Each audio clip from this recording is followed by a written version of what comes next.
السلام عليكم ورحمة الله وبركاته. الفاتحة إلى خضرة النبي محمد صلى الله عليه وسلم، ثم إلى خضرة إخوانه من الأنبياء والمرسلين والشهداء والصالحين والعلماء العاملين والمصنفين وجميع ملائكتك المقربين، ثم إلى أرواح آبائنا وأمهاتنا وأجدادنا وجداتنا ومشايخنا مشايخنا نخص بسم الله الرحمن الرحيم في هذا الكتاب أن الله يتغشاهم بالرحمة والمغفرة وأن يعيد علينا من بركات ونفاخات في الدين الآخرة، وإلى خضرة النبي محمد صلى الله عليه وسلم. الفاتحة. أعوذ بالله من الشيطان الرجيم. بسم الله الرحمن الرحيم. الحمد لله رب العالمين الرحمن الرحيم مالك يوم الدين، إياك نعبد وإياك نستعين، اهدنا الصراط المستقيم صراط الذين أنعمت عليهم غير المغضوب عليهم ولا الضالين آمين. بسم الله الرحمن الرحيم. الحمد لله رب العالمين وبه نستعين على أمور الدنيا والدين، والصلاة والسلام على أشرف الأنبياء والمرسلين سيدنا ومولانا محمد وعلى آله وصحبه أجمعين. أما بعد. Bapak-bapak dan ibu-ibu jamaah Masjid Agung Jamek Malang yang dimuliakan Allah Subhanahu wa taala, serta para pendengar di rumah yang budiman, marilah di pagi hari ini selepas sholat subuh ini kita bersama-sama selalu memanjatkan syukur kehadirat ilahi Rabbi Allah Subhanahu wa ta'ala atas limpahan rahmah, hidayah dan inayahnya kepada kita bersama, sehingga kita bisa melanjutkan kajian kita, mubahassah kita tentang hadis-hadis yang berisi hukum yang terangkum dalam buku yang namanya Kitabul Bulughul Maram yang dikarang oleh yang dikumpulkan oleh Ibnu Hajar Al-Asqalani. Yang kebetulan di pagi hari ini kita sampai hadis nomor 215 yang masih bicara tentang sifat-sifat sholat, cara-cara sholat, kaifiyah, ya, kaifiyahnya sholat yang benar itu bagaimana. Salawat dan salam mudah-mudahan selalu tercurah kepada junjungan kita Nabi Muhammad sallallahu alaihi wasallam, para keluarga, sahabat, pengikut-pengikutnya termasuk kita bersama. Ibu bapak yang dimuliakan Allah Subhanahu wa taala, di hadis nomor 214 kemarin kita bicara mengenai hadis yang kita kenal dengan hadis musii'us shalah. Ya, hadis musii'us shalah kemarin Nabi. Jadi sabdanya Nabi yang ditujukan kepada seseorang yang orang tersebut ketika sholat itu dirasa diyakini kurang benar, oleh menurut Nabi kurang benar, maka diperintahkan kalau kamu sholat begini, begini, begini dan begini. Nah, hadis nomor 215 ini hadis yang menjelaskan tentang cara sholatnya Nabi, tapi dari pandangan sahabat. Jadi ada sahabat melihat Nabi sholat, tata cara sholat Nabi begini, begini dan begini. Saya bacakan. Bismillahirrahmanirrahim. An Abi Humaidin As-Sa'idi, dari Abi Humaid As-Sa'idi radhiyallahu anhu qala. Nih, Abi Humaid ini berkata kata-kata begini. Ra'aitun Nabi, saya melihat Nabi sallallahu alaihi wasallam. Saya melihat Nabi itu idza kabbara. Nah, kalau Nabi itu takbiratul ihram, ini kan kalau kemarin kan idza qumtum ila sholati, ini idza qumtum fakabbir, ini kan fa asbighil wudu, ya, sumastaqbil qiblah, fakabbir. Nah, ada fakabbir gitu aja. Kalau kamu mau sholat, contoh tolong wudu yang benar, menghadap kiblat. Kemudian takbirlah kamu. Nabi kemarin hanya mengatakan macam itu. Lah ini menurut Abi Humaid As-Sa'idi, beliau mengatakan, loh saya itu melihat Nabi ketika takbir. Loh. Jadi kalau Nabi kemarin mengatakan kamu takbir, nah ini kan Nabi bilang, memerintahkan kepada seseorang yang dinilai oleh Nabi sholatnya tidak benar. Nah terus ini caranya Nabi takbir bagaimana? Ini ra'aitun Nabi sallallahu alaihi wasallam idza kabbara ja'ala yadayhi khazfa mankibaihi. Nabi itu ketika takbiratul ihram itu menjadikan ini kedua tangannya itu pas dengan pundaknya. Ya, khazfa ini. Nah, ini terus di dalam kitab yang lagi khazfa mankibaihi. Terus ini ibhamaihi, kedua ibu jari ini pas dengan ini namanya godok. Godok itu daun telinga yang bawah. Begini, tidak Allahu Akbar. Ini cara ketika Nabi takbir sambil mengangkat tangan. Ya, ini tangan angkat tangannya begini. Ini. Nah, cuma di sini kan kadang-kadang banyak beberapa beberapa kaifiyah, beberapa metode. Memang hukum dari mengangkat tangan itu sendiri tidak wajib, ya, tidak termasuk rukunnya sholat.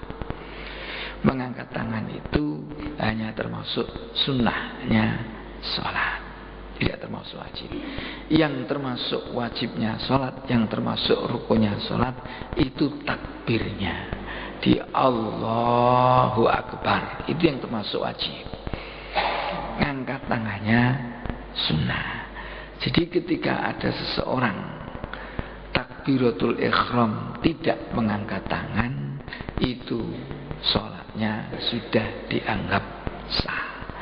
Tetapi sebaliknya, manakala ada seseorang sudah mengangkat tangan tapi dia tidak, mulutnya tidak berbunyi Allahu Akbar, itu sholatnya tidak sah. Ini harus tahu ini. Jadi sebaiknya ya Allahu Akbar, ya angkat tangan lah. Wong angkat tangan aja beratnya berapa? Tidak begitu berat kan? Ini. Lah terus kefiahnya itu yang betul macam itu. Cuma kadang-kadang ada yang angkat tangannya begini. Wah, yalah, nah itu macam-macam orang itu.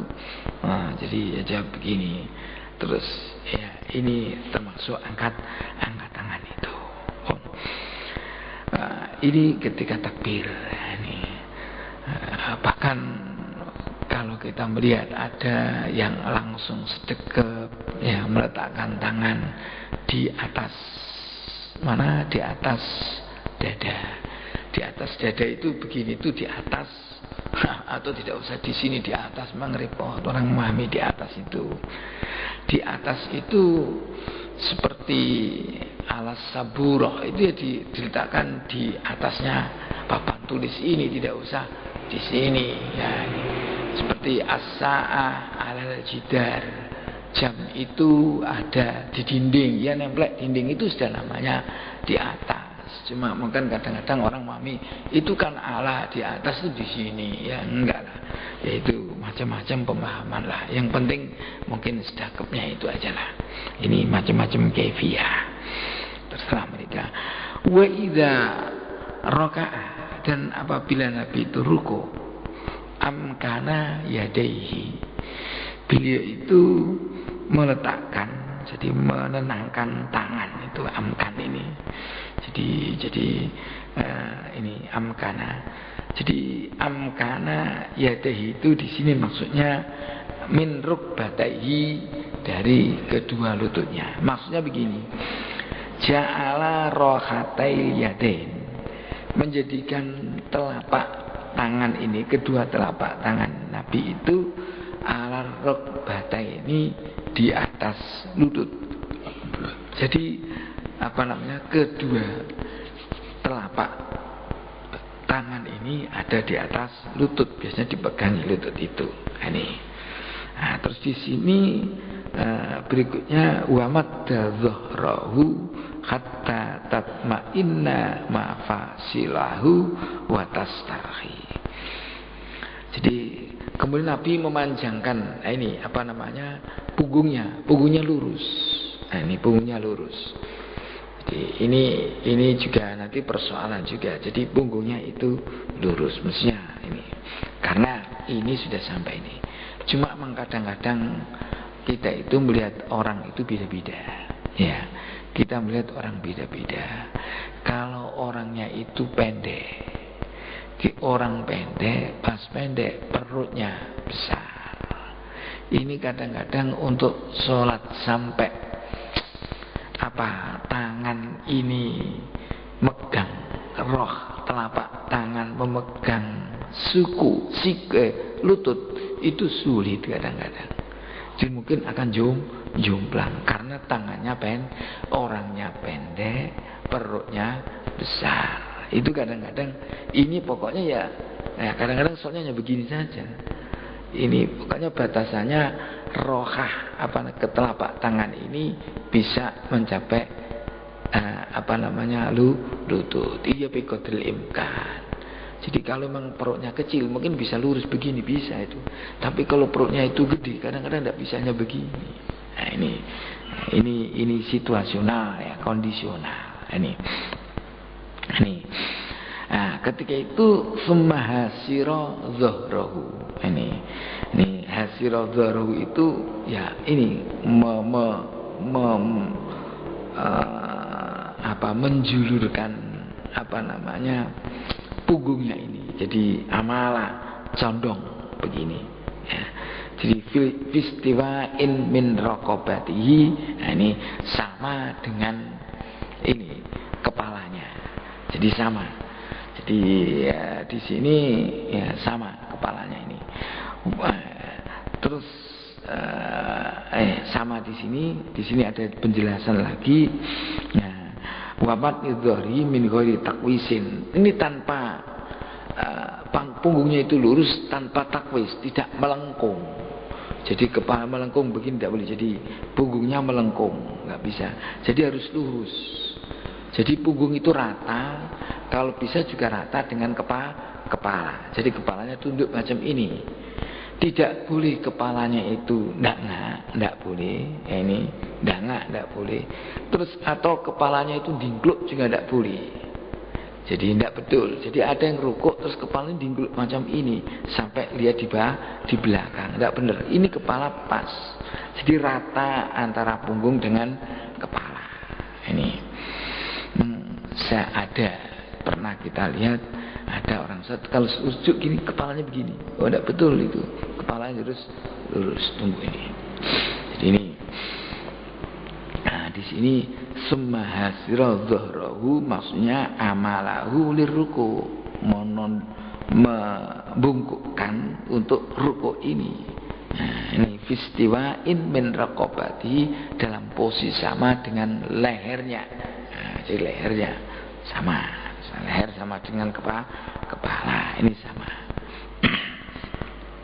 Ini caranya yang rukuk yang benar. Rukuk yang salah itu ini punggungnya itu sampai bengkok, ini juga salah. Ataupun kepalanya agak dangak, ini juga salah. Punggungnya itu lurus tetapi kepalanya ke belakang tunduk, itu juga salah. Ini istiwa. Ini istiwa sama. Jadi satu kalau diberi papan itu bisa nggak melorot. Ini caranya Nabi rukuk. Wa idza rafa'a ra'sahu. Ketika Nabi itu mengangkat kepalanya untuk i'tidal, istawa sama.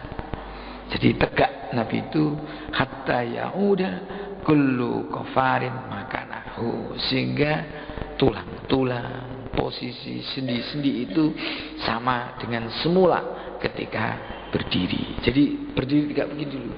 Jangan sampai sami Allah belum ini terus langsung ini. Jadi berdiri tegak sampai pas.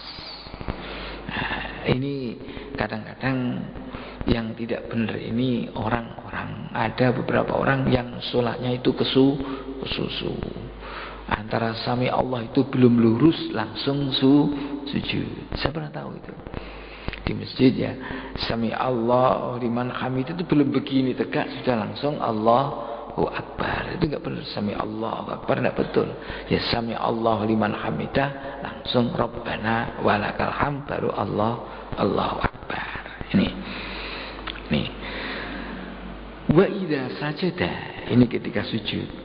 Wa do'a yadayhi, meletakkan kedua tangannya ghairu muftarishin. Muftaris itu sebagai makna ini duduknya binatang buas di sini ini. Di muftarisin muttaqi'i ziraihi kasabui. Jadi berpegangan kepada kedua lengan ini. Jadi begini tidak boleh. Tidak betul. Jadi begini, harus begini kan. Ini. Jadi ini muftaris. Ini binatang buas. Kalau kita melihat singa itu kalau duduk kan begini. Jadi ininya nempel, lengannya ini menempel kepada alas pada tanah, tidak boleh. Jadi kalau ada alas, jadi mestinya yang betul ini diangkat. Jadi wala qabiduhuma, wa qabid itu tidak dirapatkan kepada ini pinggang. Jadi harus pisah dengan pinggangnya.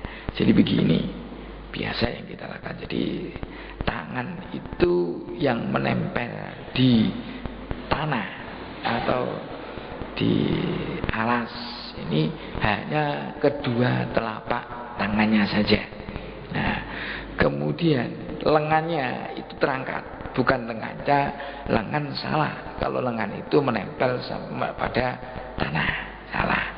Demikian juga salah kalau tangan itu menempel pada lambung. Jadi begini, yang betul ini megang, kecuali perempuan. Nah, ini perempuan lah ini bikhilafil mar'ah, beda perempuan. Kalau perempuan mereka itu ketika sujud ini menjadikan tangan ini nempel pada anggota pada lambung. Di sini kan kalau mengistilahkan ini gini, li alla tabdua mahasinuhuma, supaya sesuatunya itu tidak tampak. Mungkin wanita ketika itu nggak tahu itu mulai ada biha itu mulai kapan, saya tidak tahu. Itu dulu itu kan mungkin kalau belum ada kan akan keluar. Itu kalau ditahan pakai tangan kan tidak bisa akan keluar. Nah, kalau sekarang kan sudah ada alat, kan dulu mungkin belum ada. Itu zaman Nabi ada atau tidak saya nggak tahu, mulai zaman kapan itu sejarah itu saya nggak tahu. Jadi ini alasannya supaya itunya tidak tampak keluar. Nah, ini makanya ini ditahan pakai tangan. Nah, pakai tangan. Ini kalau di sini alasannya ini pakai alasan, seandainya sekarang sudah tanpa itu tidak keluar, ketika dibenggangkan gimana? Ya tidak apa-apa. Kalau alasannya keluarnya itu dirapatkannya itu kalau takut itunya keluar. Nah, ini li Allah. Tapi kalau kita tetap mengerti sunnah, ya tidak apa-apa. Jadi tetap macam ini terus saja juga bagus. Ini ya, ini beda. Memang ada perbedaan prinsip antara pria dengan wanita di dalam sholat itu. Ada beberapa hal. Mungkin satu di antaranya, kalau laki-laki itu kalau sholat kalau pas keras harus keras. Nah, ini. Tapi kalau perempuan kan tidak ada, suaranya itu keras karena suaranya perempuan itu aurat. Kalau sama-sama perempuan bagaimana? Ya keras, tapi itu kerasnya itu tidak sampai terdengar pada orang-orang ajanib. Jadi ketika di musola tidak usah pakai pengeras. Yang penting dengar di antara musola itu. Kalau jamaahnya semuanya perempuan, imamnya juga perempuan. Ini jadi Syria. Jadi tidak bisa jahriyah. Beda ini. Ini bedanya lagi. Kalau laki-laki itu pas mengingatkan imam itu pakai subhanallah, kalau perempuan itu pakai tepuk tangan. Ini beda ya. Jadi pakai tepuk tangan begini. Kalau tepuk tangannya bukan ini, tapi tepuk tangannya itu antara yang satu itu telapak tangan, yang satu itu punggungnya tangan. Jadi tepuknya itu yang satu punggungnya telapak tangan, yang satu telapak tangan. Tidak seperti kita tepuk biasa. Kalau tepuk biasa itu antara dua telapak tangan. Itu ada kefiahnya, ada tata caranya. Yang berikutnya yaitu ketika rukuk dan sujud ini, kalau perempuan itu tangannya itu digunakan untuk menahan, ya, dirapatkan ke pinggang, ke pinggang gini, ke lambung. Kalau laki itu harus dibenggangkan.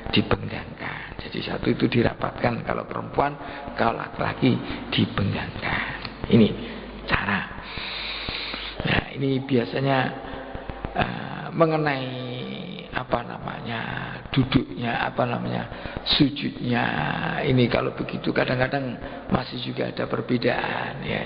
Ada yang sujud itu kakinya itu paha antara lutut dan paha itu berdirinya 90 derajat. Ada juga yang paha sampai dengan lutut itu kemiringannya 60 derajat. Kita biasanya pakai yang kemiringan 60 derajat supaya bisa efisien tempat. Kalau ini berdiri lurus 90 derajat, biasanya ininya jauh. Nah, ini saya melihat ada satu masjid yang memberi kesempatan, tapi ya sebenarnya betul itu, kesempatan orang-orang yang ketika sujud itu paha sampai lutut 90 derajat disuruh di saf yang pertama. Soalnya saf pertamanya itu ada longgar banyak itu, karena masjidnya itu kelihatannya mimbarnya itu agak ke depan sehingga imamnya itu agak ke belakang. Jadi ini juga saf pertama agak ke belakang sedikit. Dari antara tembok dengan saf belakang itu ada antara disuruh di yang panjang-panjang itu. Nah, kalau kita pas di Mekah kan sulit itu. Ketika pas saf yang begitu rapat, apalagi kalau di Matof tempat tawaf itu kan pendek-pendek. Jadi ya seperti kita itu yang sederhana itu. Ini. Oke. Ini kalau kalau iktidal, jadi berdiri tegak. Wa idza sajada wa du'a yadayhi ghairu muftarisin wala sudah wa tadi ini fa idza sajada tadi kalau kita sujud tadi. Jadi kita tidak meletakkan tangan kita, lengan kita itu nempel, tidak. Dan tangan kita juga tidak kita satukan dengan lambung kita, tapi kita benggangkan antara ada jarak antara lambung dengan tangan dan antara lengan dengan alas. Itu kalau khusus untuk laki-laki. Kalau perempuan lengan tetap harus diangkat, cuma antara tangan dengan lambung itu yang baik didekatkan. Nih. Terus ini lagi wastaqbala bi atrofi asabi arijlaihi alqiblata. Ini orang tadi menghadapkan ini atrofa asabi arijlaihi, ujung daripada jari-jari kaki ini menghadap kiblat. Nah, jadi mungkin kadang-kadang begini, jadi akhirnya ini menghadap kiblat, atau mancal ini kan menghadap kiblat. Jangan sampai ditekuk macam ini, keliru. Jadi ujung atau ujung jari itu kalau bisa menghadap kiblat. Soalnya ada kadang-kadang tekuk semua, seperti orang renang, keliru. Ini kan tidak menghadap kiblat tapi menghadap ke bawah. Ini kalau bisa dipancatkan ini supaya menghadap ke kiblat. Ini caranya kita sujud. Misalnya ada ya, jadi yang sujud itu kakinya itu tidak nempel kepada tanah, diangkat itu ada. Wa idza jalasa fi raka'ataini, ketika duduk pada dua rakaat, maksudnya tasahud yang awal, jalasa ala rijlihil yusra wa nasabal yumna.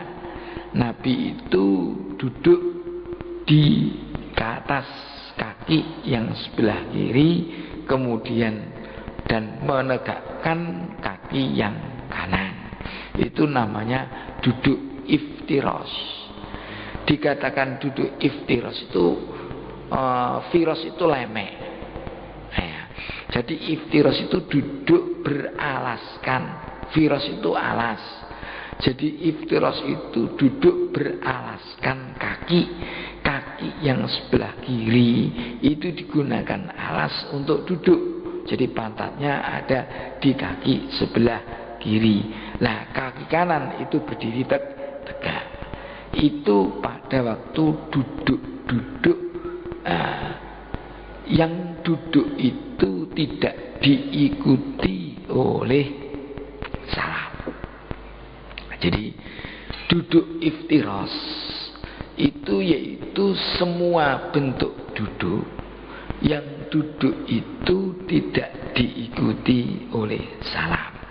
Contohnya walaupun duduknya duduk tahiyat akhir.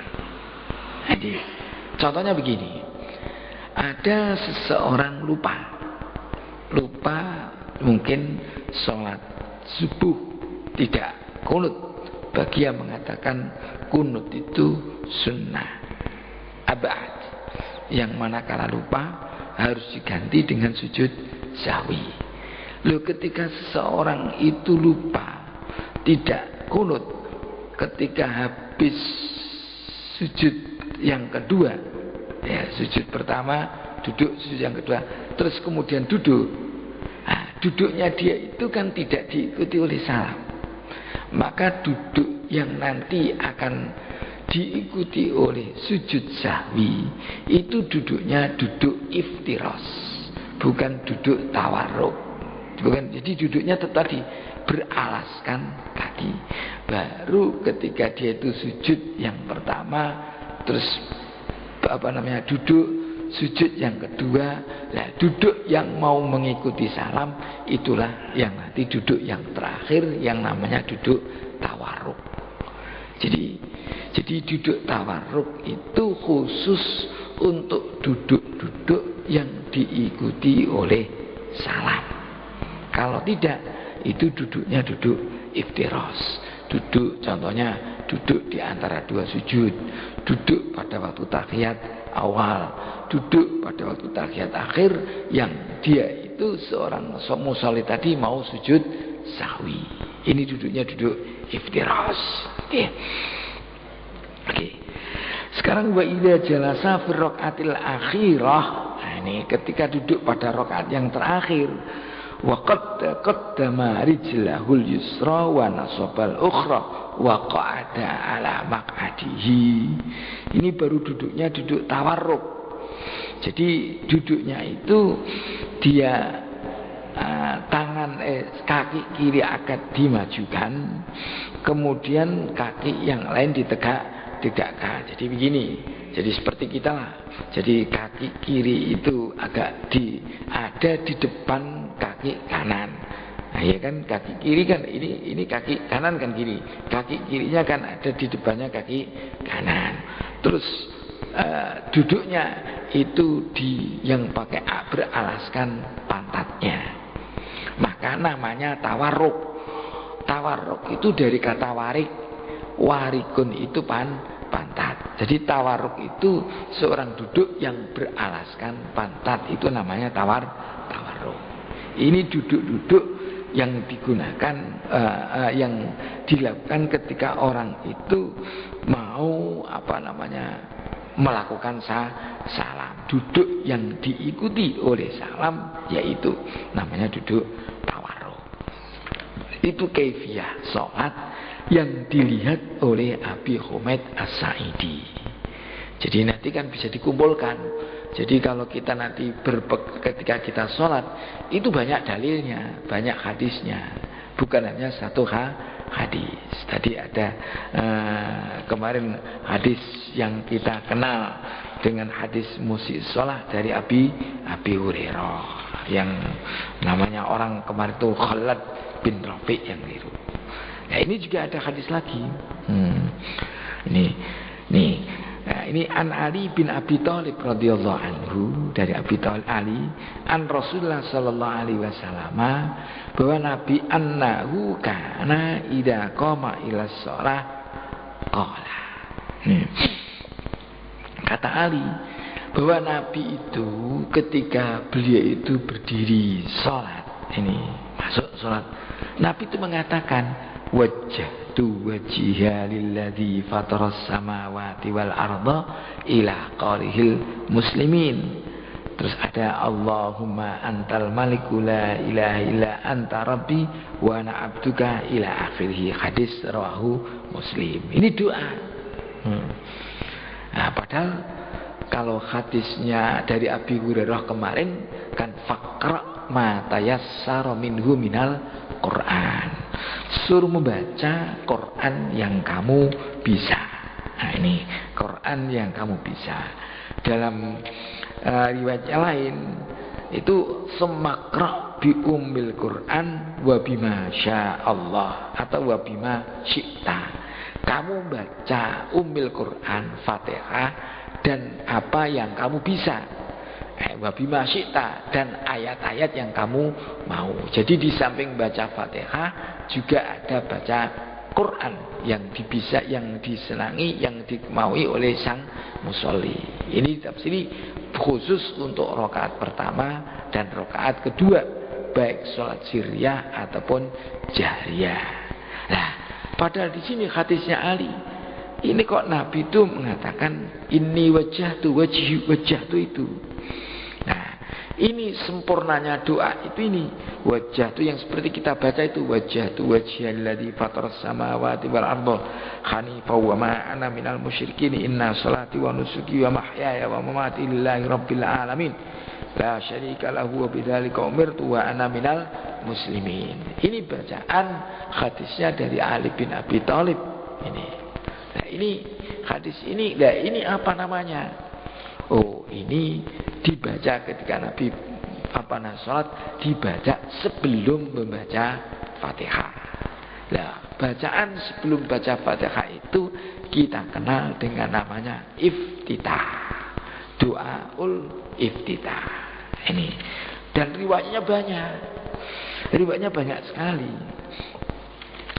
Doanya ini ada begini, setelahnya baca ini, dalam riwayat ini ada Allahumma antal maliku la ilaha illa anta rabbi la wa ana abduka zalamtu nafsi fa'taraftu bidambi faghfirli dhunubi jami'a innahu la yaghfiru dhunuba illa anta wa'dini li ahsanil akhlaq la yahdiya li ahsaniha illa anta wasrif anni sayyi'aha la yasrifu anni sayyi'aha illa anta labbaika wa sa'daika wal khairu wa kulluhu fi yadika wa syarru laisa ilaika au ana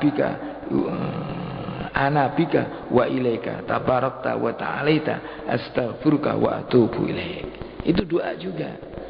Jadi ternyata teks-teks daripada doa ul iftitah itu banyak. Di sini dikatakan riwayatun katsirah.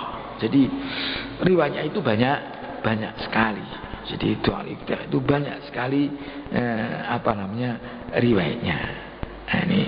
Nah, terus kita bagaimana? Nah, kita bisa mengambil salah satu aja boleh. Kalau mengumpulkan beberapa riwayat itu juga boleh, terserah kepada kita.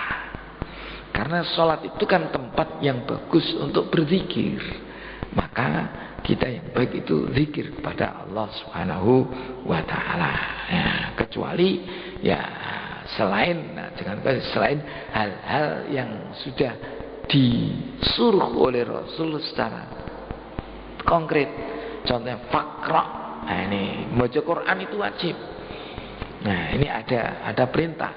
Kalau ini kan ahli mendengar Nabi membaca ini, karena mungkin bacaannya Nabi ketika pas ahli itu jamaah begitu keras, sehingga ahli itu mendengar. Kenapa kok Nabi mengeraskan? Mungkin Nabi punya tujuan untuk mengajari ahli supaya tahu bagaimana apa yang dibaca ketika Nabi itu pas sholat sirri. Ketika pas tidak jahar, tidak sesuatu yang dikeraskan, itu apa ada bacaannya atau tengok-tengok saja, itu kan jadi persoalan. Contoh begini, ketika sholat maghrib rakaat yang ketiga itu baca atau tidak, itu kan sulit untuk mengetahui bahwa Nabi itu baca atau tidak. Maka sekali tempo itu Nabi itu bacanya dikeraskan, agak keras, sehingga jamaah itu orang di belakangnya itu dengar. Tapi kerasnya ya tidak sekeras rakaat yang pertama dan yang kedua, karena itu pas sholat jahriyah. Nah, terus ketika Nabi itu pelan-pelan, itu di sini itu sahabat ketahui bahwa jenggotnya Nabi itu gerak-gerak. Loh, geraknya jenggot kan tidak mungkin kalau tidak baca. Berarti Nabi ketika rakaat ketiga juga baca. Loh, yang dibaca apa? Nah, sekali tempo Nabi itu pernah mengagak keraskan bacaan pada rakaat yang ketiga. Ternyata yang dibaca juga Fatihah. Maka terus itu kita mengikuti macam itu. Itu caranya. Cara kita ini. Nah, sebelum Fatihah itu yang kita kenal namanya doaul iftitah. Nah, doa iftitah itu langsung aja tanpa bismillah. Jadi Allahu Akbar kabira walhamdulillah, tidak usah pakai basmalah. Karena apa? Basmalah itu ayat daripada Fatihah. Ada hadis lagi ya ini. Karena basmalah itu ayat bagian daripada Fatihah. Nah, cuma ada ikhtilaf ini. Jadi ada bagiannya, bagian dari Fatihah. Ada mengatakan basmalah itu bagian atau dari setiap surat. Jadi setiap surat mesti ada basmalahnya, kecuali satu kan yang tidaknya surat baro'ah. Jadi basmalah itu bagian daripada awal-awal surat. Karena kita baca dari awal, maka harus ada basmalahnya itu. Nah, yang jadi persoalan kan ada jahriyah dan sirriyah. Ada yang basmalahnya dikeraskan, ada basmalahnya itu disirrikan, tidak usah keras-keras. Tapi bismillah itu termasuk ayat. Nah, karena termasuk ayat, kita baca iftitah tidak usah pakai basmalah. Loh, bahkan kalau kita baca kitab-kitab fikih yang sudah jadi, kalau ada seseorang kok baca basmalah sebelum baca iftitah, maka dia sudah tidak disunnahkan lagi baca iftitah. Tidak disunnahkan lagi berdoa iftitah. Karena apa? Dia sudah istighal, dia sudah sibuk melakukan suatu hal yang wajib, yaitu Fatihah. Kalau dia sudah melakukan yang wajib, yang sunnah itu jadi hilang, karena dia sudah melakukan yang wajib. Ini kadang-kadang jadi penting ya. Pengetahuan macam ini bagi teman-teman yang makmum. Ya, kalau sholat sendiri sih mungkin tidak apa-apa. Kalaupun dia itu baca bismillah terus baca iftitah, kalau dia tidak sunat tapi dibaca mungkin ya no problem lah. Hanya itu saja. Nah, bacanya sudah tidak mendapatkan pahala sunnah, alasannya karena sudah istighol pada persoalan wajib. Yang jadi persoalan itu kalau ada seseorang yang makmum. Kalau seorang makmum itu dia itu doa iftitah, baca iftitah, padahal ketika itu imamnya itu itu sudah baca Fatihah, sudah baca surat pada rakaat itu. Nah ini kalau sang makmum tadi tidak nyanda, tidak bisa membaca Fatihah dengan sempurna, maka dianggap ini rakaat pertamanya tidak sempurna. Maka dia harus menambahi 1 rakaat lagi. Jadi gini, ada seorang jamaah, imamnya sudah qul a'udzu birabbin nas, malikin nas, ilahin nas. Nah ini baru Allahu Akbar, dia baru takbir. Loh ketika takbir kok dia baca doaul iftitah. Loh ketika sampai wa ma ana minal musyrikin, imamnya sudah ruku, lantas dia ruku. Nah dia itu belum cukup. Karena apa? Dia itu mestinya harus melakukan persoalan yang wajib. Tetapi kenapa dia melakukan persoalan yang sunnah? Jadi yang betul, kalau kita itu jamaah, imamnya sudah baca surat, kita langsung aja ketika Allahu Akbar langsung baca Fatihah. Bismillahirrahmanirrahim, langsung alhamdulillah. Seandainya kita baca Fatihah belum selesai, imam ruku, kita ikut ruku, itu sudah dianggap 1 rakaat.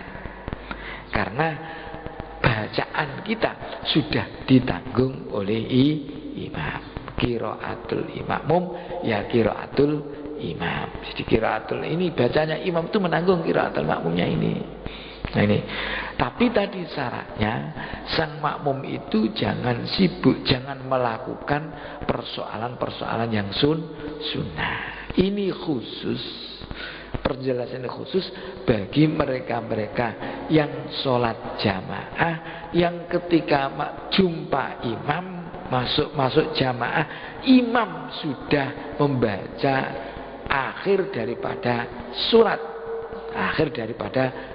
sehingga dia saatnya baca doaul iftitah tidak cukup. Kalau cukup ya tidak apa-apa. Nah, kalau cukup tidak apa-apa. Kalau tidak cukup itu nanti bisa bisa menjadikan rakaat yang pertama itu tidak dianggap, karena dia itu istighal bis sunnah, bukan istighal bil wajib. Ya, ini perlu kita tahu. Ini doanya. Ada lagi doa ya. Ini banyak soal ini doa ini. Jadi doa iftitah itu banyak sighotnya ya. Banyak sighotnya. Ada Allahumma ba'id baini wa baina khotoyaya kama ba'atta bainal masyriq wal maghrib. Allahumma naqqini min khotoyaya kama yunaqas sabul adyad minad danas. Allahumma ghsilni min khotoyaya bil ma'i wasals wal barad. Ini juga hadis ini diriwayatkan oleh Abi Hurairah. Jadi jenengan kita itu boleh doa Allah inni wajhtu, itu boleh wajhtu wajhiya, boleh doa Allahumma ba'id, boleh juga digabung ya kabira inni wajhtu ya Allahumma ba'id. Bahkan Umar sendiri baca doa ini dari Umar bin Khattab, subhanakallahumma wa bihamdika tabarakasmuka wa ta'ala jadduka la ilaha ghairuka. Hanya ini toh yang dibaca oleh Umar. Dia ada juga ngatakan gini, a'udzubillahi samil alim minasyaitonir rajim min hamzi wa nafthihi wa nafthihi. Nah, ini juga doa-doa yang dibaca sebelum Fatihah. Pendeknya itu banyak riwayat yang dibaca, dan baca riwayat itu macam-macam. Kalau kita bisa, waktunya kita lama, bisa mencakup semua, ya bisa kita boleh al-jam'u bainal hadis, kita kumpulkan, kita baca semua. Tapi kalau waktunya tidak cukup, kita bisa milih prioritas mana yang kita bisa. Jadi ya yang penting ya sama-sama kita yakini, sama-sama boleh. Yang salah itu menyalahkan satu dengan yang lain. Kalau tidak ini tidak sah, itu yang salah. Semuanya ada hadisnya, semuanya ada dalilnya. Pun an Aisyah radhiyallahu anhu qalat kana Rasulullah sallallahu alaihi wasallam yastatu shalah bit takbir wallahu alam bisawab. Ya, mudah-mudahan ya kita bisa mengikuti Nabi biar salat kita seperti salatnya Kanjeng Nabi sallallahu alaihi wasallam. Wallahu alam bisawab. A'udzubillahi minasyaitonir rajim. Bismillahirrahmanirrahim. Alhamdulillahirabbil alamin. Hamdan yuafi ni'amahu wa yukafi mazidah. Ya Rabbana lakal hamdu kama yanbaghi li jalali wajhikal karim wa 'azimi sultanik. Allahumma anfa'na ma 'allamtana wa 'allimna ma yanfa'una. Allahumma arzuqna fahman nabiyyin wa hifdzal mursalin wa ilhama malaikatikal muqarrabin. Allahumma arzuqna wa auladana wa talamidana wa dhurriyyatina uluman nafi'ah wa amalan mutaqabbala wa rizqan halalan tayyiban barakan fid dini wal akhirah. Rabbana atina fid dunya hasanah fil akhirati hasanah wa qina adzaban nar. Sallallahu ala sayyidina maulana Muhammad walhamdulillahi rabbil alamin. Assalamu alaikum warahmatullahi wabarakatuh.